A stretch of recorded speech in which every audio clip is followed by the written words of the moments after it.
और 1990 का वो दौर था जब कश्मीर में आतंकवाद चरम पर था।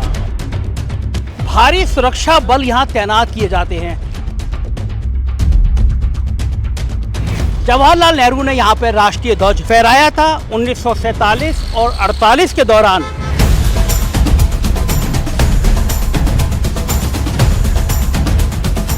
बीसवीं सदी से श्रीनगर के मुख्य व्यापारिक जिले के रूप में विकसित हुआ। कह रहा है मन तू शुदाम तू मान शुदी तकास ना गोयद मन दिग्राम तू गिरी, मैं तुम बन गया और तुम मैं बन गए। उनका मकसद था, उनका कहना था कि हम यहाँ पे मार्च निकाल के लाल चौक पर आकर आतंकवादियों को एक चुनौती देंगे।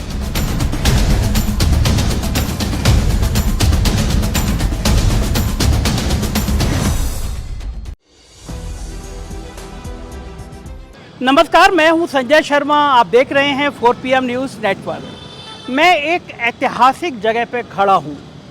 ये कश्मीर का लाल चौक है। आपने इस जगह के बारे में बहुत सुना होगा। सन 1948 में देश के जब आज़ाद हुआ था तो प्रधानमंत्री जवाहरलाल नेहरू ने यहाँ पे आके इस राष्ट्रीय ध्वज को फहराया था। ये नाम जो है लाल चौक, ये बेसिकली कम्युनिस्टों ने दिया था। उनकी महाराजा हरि सिंह के साथ युद्ध हुआ था और तब से ये माना गया ये नाम उनके द्वारा दिया गया था। लेकिन लाल चौक की अजब राजनीतिक कहानियाँ हैं। भारतीय जनता पार्टी ने एक दशक में 1990 के बाद मुरली मनोहर जोशी ने कहा कि वो यहाँ पर राष्ट्रीय ध्वज फहराएंगे। और 1990 का वो दौर था जब कश्मीर में आतंकवाद चरम पर था। और जब ये मुरली मनोहर जोशी ने घोषणा करी तो पूरे कश्मीर में तनाव की स्थिति हुई। बहुत फौज लगाई गई। अंततः कुछ चुनिंदा लोगों को मुरली मनोहर जोशी समेत उनको आने की अनुमति दी गई और मुरली मनोहर जोशी ने यह राष्ट्रीय ध्वज फहराया। लाल चौक का इतिहास भी अगर आप देखेंगे तो बहुत आप कश्मीर में आएंगे, किसी व्यक्ति से बात करेंगे तो आपको लाल चौक के बारे में तमाम वो जानकारियाँ देगा।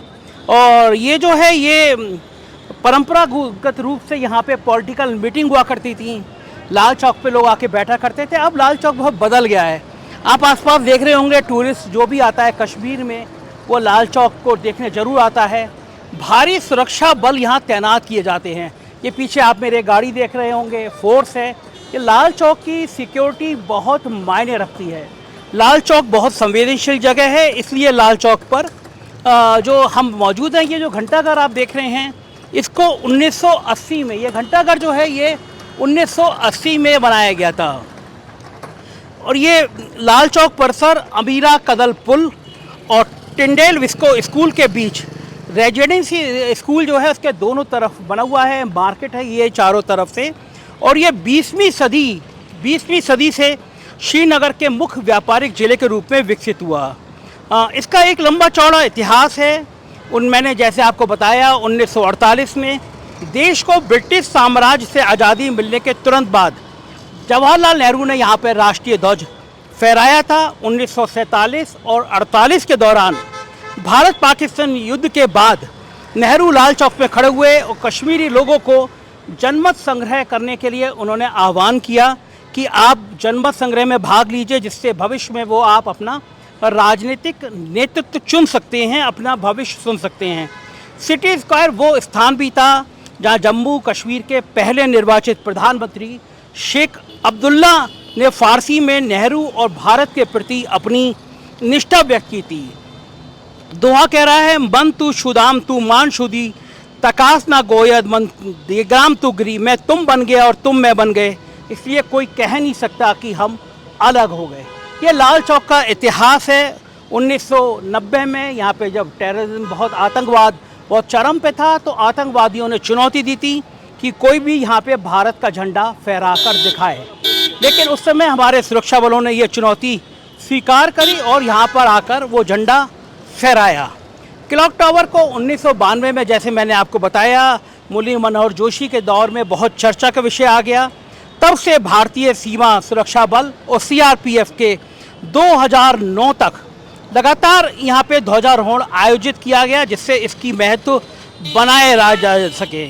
1993 में एक दुखद घटना हुई थी। यहाँ पर श्रीनगर के मुख्य वाणिज्य केंद्र पर आगजनी और का हमला हुआ था। आगजनी की गई थी, फायरिंग की गई थी, बहुत ज़बरदस्त बवाल हुआ था। आरोप है कि ये आग अलगाववादी आतंकियों द्वारा भीड़ को उकसाने के बाद लगाई गई थी और उसमें इस घटना में 125 से अधिक कश्मीरी नागरिक मारे गए थे। इस विषय में अलग अलग ह्यूमन राइट्स ने और अलग अलग लोगों ने अलग अलग इंटरव्यू किए हैं, बातचीत की है।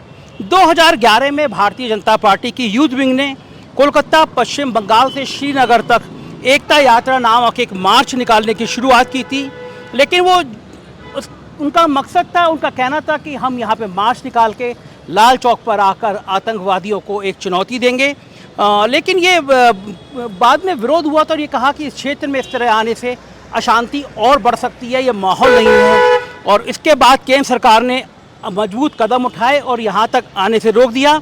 उस समय के सुषमा स्वराज, भाजपा की बड़ी नेता सुषमा स्वराज और अरुण जेटली ने इस मार्च का नेतृत्व किया था।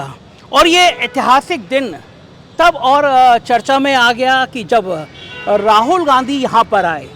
राहुल गांधी ने भारत जोड़ो यात्रा की जो शुरुआत की थी वो कन्याकुमारी से कश्मीर तक की थी।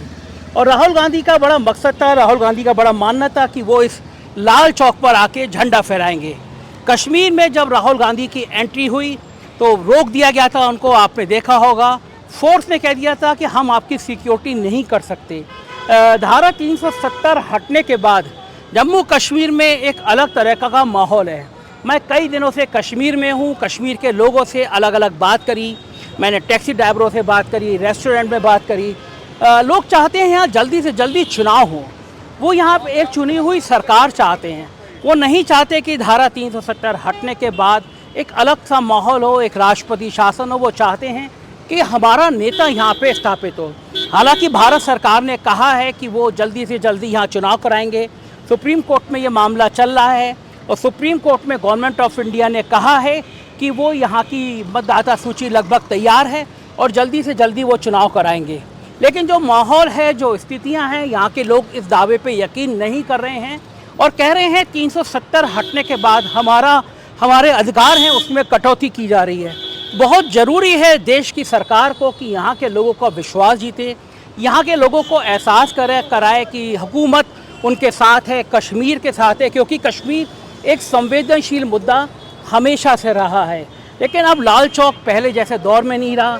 यहाँ पे बड़ी फोर्स है, लेकिन बहुत बड़ी संख्या में सैलानी यहाँ घूमने आते हैं, इस जगह पे आके फ़ोटो खिंचवाते हैं। और मैं इस समय जब लाल चौक पे खड़ा हूँ तो काफ़ी सुरक्षा बल मुझे चारों तरफ से हैं। लेकिन ये बात सही है, इतिहास के पन्नों में इस जगह का, कश्मीर में इस जगह का बड़ा महत्व है। तो कभी कश्मीर आइए तो लाल चौक ज़रूर देखने आइए, ज़रूर घूमने आइए, आपको बहुत अच्छा लगेगा। कश्मीर की हर फिजा आपको जन्नत का एहसास कराती है। कश्मीर सच में स्वर्ग है। तो एक बार ज़रूर देखने आइए और इस वीडियो पर अपनी राय ज़रूर दीजिएगा। शुक्रिया।